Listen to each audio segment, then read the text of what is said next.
This presentation of the big game was made possible through the kind support of Tangipahoa Parish Tourism, your guide to the crossroads of Louisiana. North Oaks Health System, improving lives every time, every touch. And Gateway Ford, Gateway gives the deal. Tangipahoa Parish is home to the strawberry capital of the world and the premier destination for family fun and adventure. Whether you're looking to visit one of our historic museums, grab a bite to eat at our amazing restaurants, or attend an exciting local event, there's always something to do in Tangipahoa Parish. Tangipahoa Tourism is proud to support the Southeastern Channel in its mission to educate and inspire young media professionals right here in Tangipahoa Parish, the crossroads of Louisiana. Drop, yo.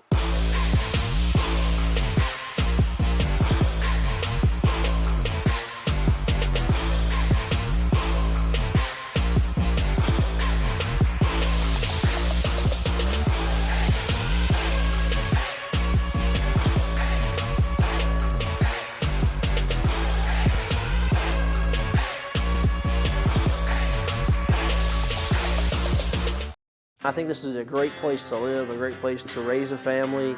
This is just a place that we love. I think it is your responsibility to support that community that you're in. And that's something that we've always done here and something we're very proud of. Sponsoring Little League and sponsoring the high school and sponsoring the university. And I just feel like that's as much of our responsibility to be visible in the community and show that we're here and we're a part of what's going on with our neighbors and our customers.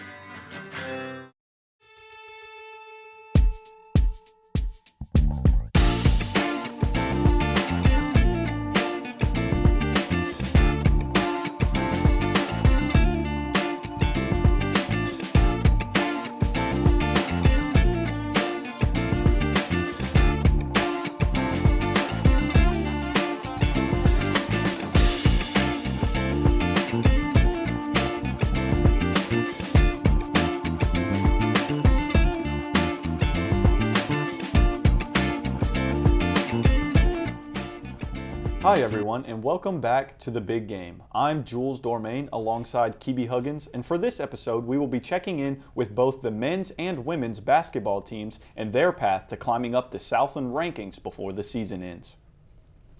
We will also take a look at how the indoor season for track and field started in their first meet at LSU.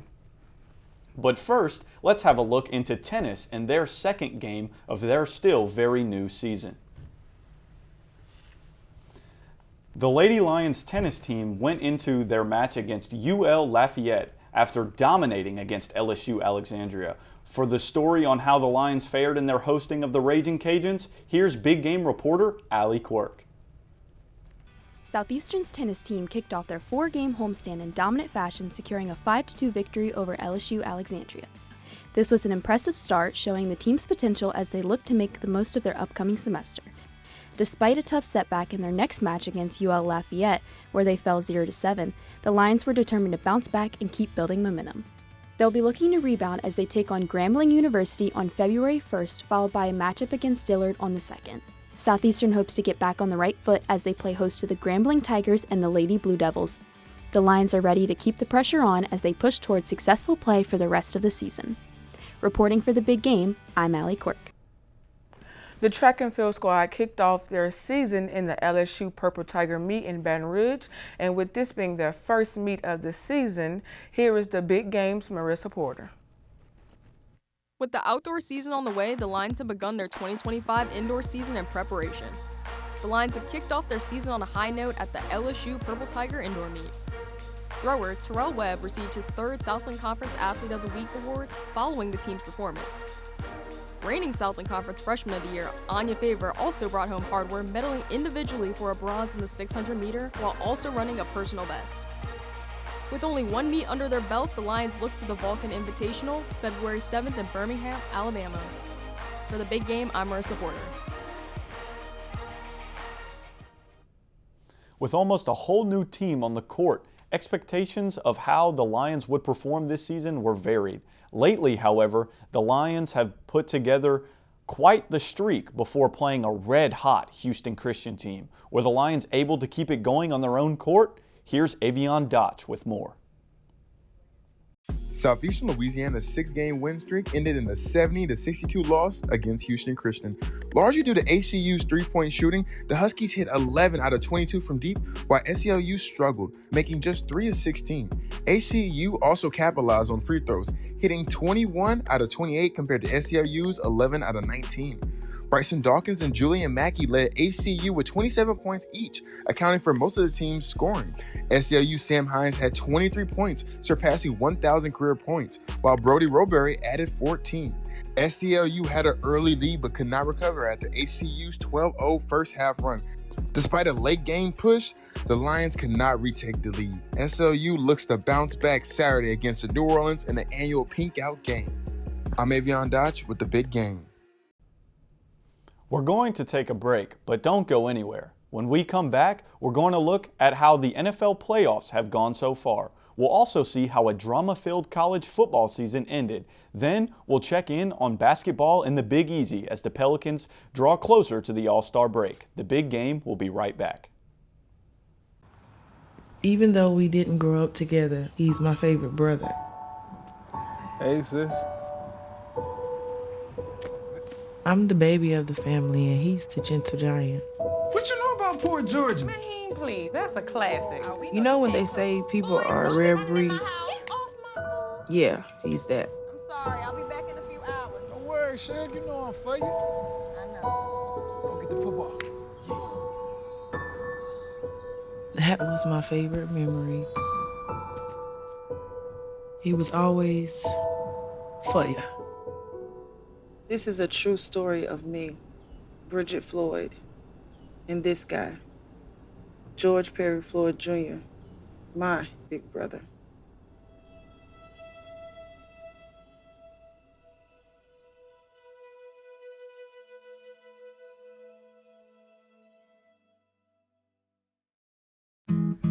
Where did the time go? Somehow I lost all those years. Where did the time go? I don't know how I got here. Or how did I get here?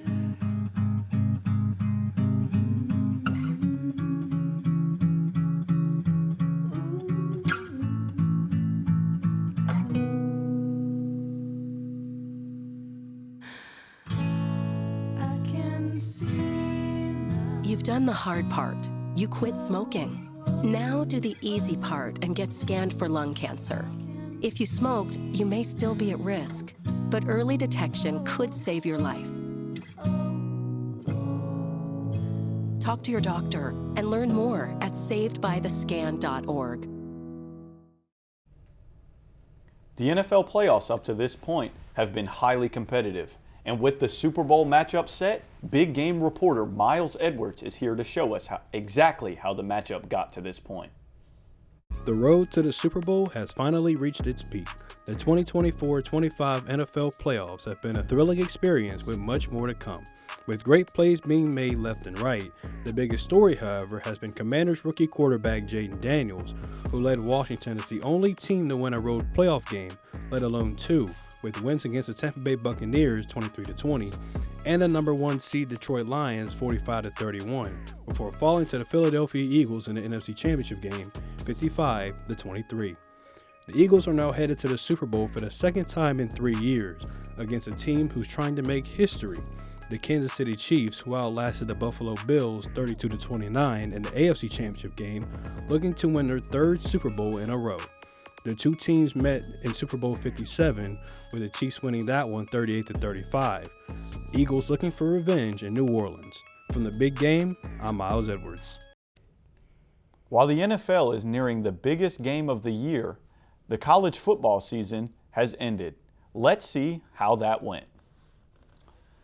So in the national championship game, you obviously had Ohio State versus Notre Dame. Notre Dame kicking things off with this QB keeper by number 13, Riley Leonard. But after that, it was really all Ohio State with this touchdown catch from guess who? True freshman Jeremiah Smith. He's had an amazing season this year. Ohio State continuing to keep their foot on the gas. Quinshawn Judkins, transfer from Ole Miss, finds the end zone here. This time, Judkins again finds himself on the receiving end of a touchdown from QB Will Howard. And I mean, I've been saying his name. He just had a great game. Judkins ripping one right down the middle of the field. He will get tackled short of the end zone, but on 3rd and goal, he finds his way back into the end zone for what is now his 3rd touchdown of this game. Ohio State's defense also getting active. Sonny Styles with the sack there. But late in the game, Notre Dame trying to find some momentum.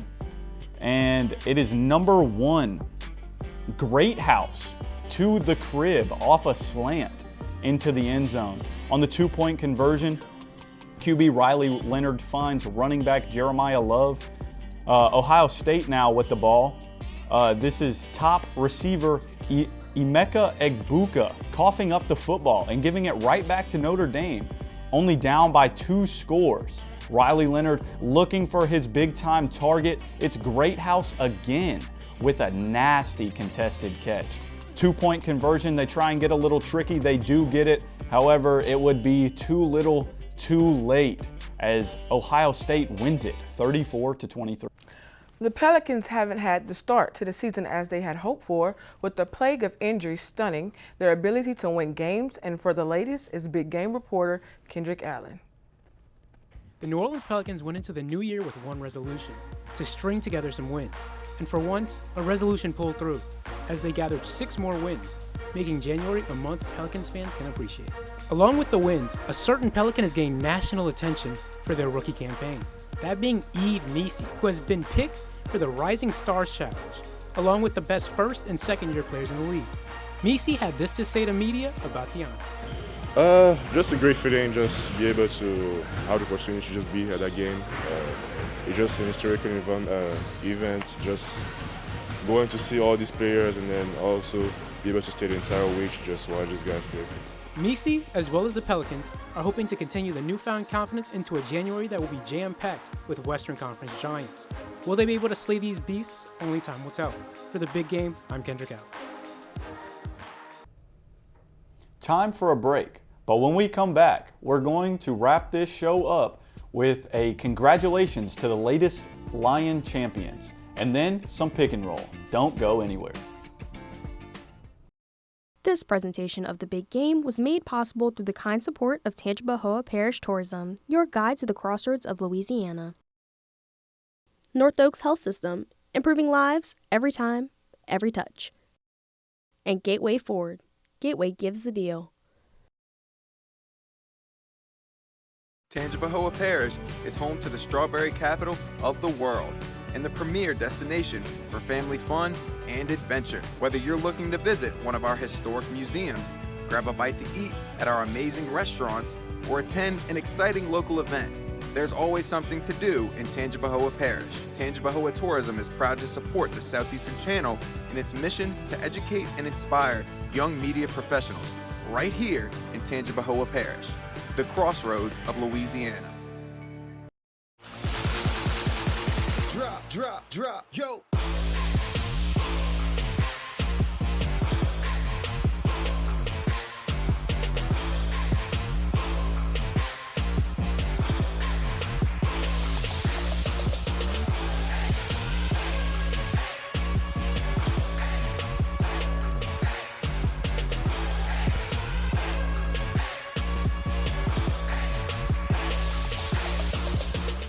I think this is a great place to live, a great place to raise a family. This is just a place that we love. I think it is your responsibility to support that community that you're in. And that's something that we've always done here and something we're very proud of. Sponsoring Little League and sponsoring the high school and sponsoring the university. And I just feel like that's as much of our responsibility to be visible in the community and show that we're here and we're a part of what's going on with our neighbors and our customers. Welcome back to The Big Game. Before we get into pick and roll, we'd like to congratulate the Lions cheerleading team as they won their third straight national championship at the 2025 UCA and UDA College Cheerleading and Dance Team National Championships, which were hosted at Walt Disney World. The team took first place in the game day routine category, being the fourth time in 5 years that they've won this specific event. SLU Cheer also brought home a bronze medal, while the dance team brought home a silver and bronze medal in their respective events. To see more championship level cheer, make sure to go to the school-wide events to see their performances. Let's get into pick and roll. Kibi, so obviously the Chiefs making the Super Bowl, you know, a lot of the talk has been about Patrick Mahomes and him getting the whistle. What are your just thoughts on this whole situation? Honestly, I agree. I think Patrick Mahomes are getting calls that other quarterbacks wouldn't get, but at the same time, I feel like Tom Brady got the same treatment when he was playing. And it wasn't an issue for Tom Brady, so why are we making a big deal for Patrick Mahomes? I also think just like as the quarterback position as a whole, like, I mean, you think about it, it's really hard for defenders to kind of play the game nowadays because like you can't hit the QB low, but you can't hit them high either. So like it's really hard for you know, defenders to kind of gauge what they can and can't do against a quarterback. And I think that's just the way that the game's going. But also just like outside of football, like if you really think about it, basketball, plenty of players get the whistle. I mean, what do you think about basketball and them like foul baiting nowadays? I think it's a lot of flopping. I think it's a lot of unnecessary things going on, and a lot of unnecessary calls being called. I know LeBron James is a victim of it. James Harden is a big victim of it. I don't agree with it because I feel like it takes the fun out of basketball. Like, who wants to see that? Yeah, I completely agree. I think foul baiting is really just a way it slows the game down. I mean, if you look at it, former MVP Joel Embiid, I think he averaged like somewhat like 16 free throws a game his MVP season. Like, that is insane. It slows the game down. It makes it really hard for people to watch. And I mean, it's no secret that the NBA viewership has been going down the past couple of years. And I think a big reason of it is all of the foul baiting. I mean, from my point of view, if I was a ref, or if you was a ref, would you want to be the ref that had Patrick Mahomes hurt in your hands? Yeah. So it's kind of like you have to call it. Yeah, like I completely agree. Like, you have a generational talent like Yes. Patrick Mahomes. You really do want to make sure that he is not getting put into any kind of, you know, thing outside of football. Like, obviously you have your penalties like false starts and stuff like that. Those aren't objective. But whenever you have those like unnecessary roughness or roughing the passer calls, Yeah. I think I can understand why refs are a little bit more strict with the Patrick Mahomes or, like you mentioned, the Tom Brady's. And it's the same thing in other sports too. Whenever you have star players, you have to earn their whistle. I think that's the big thing. Once you've been in the league a couple of years, you've established yourself, you really start making a name for yourself. That's whenever you earn the ref's whistle. I agree. I just think the biggest issue is Patrick Mahomes have earned it, but hasn't Joe Burrow earned that same treatment? Hasn't Lamar Jackson earned that same treatment? I mean, they're not getting those same calls. I completely agree with what you're talking about, and I think that the refs need to be held more accountable. That'll do it for this episode of The Big Game. For more information on Lion Athletics, visit lionsports.net. And for more of us here at The Big Game, visit the southeasternchannel.com. So for Kibi Huggins and the entire Big Game crew, I'm Jules Dormain. Thanks for watching, and we'll see y'all next week.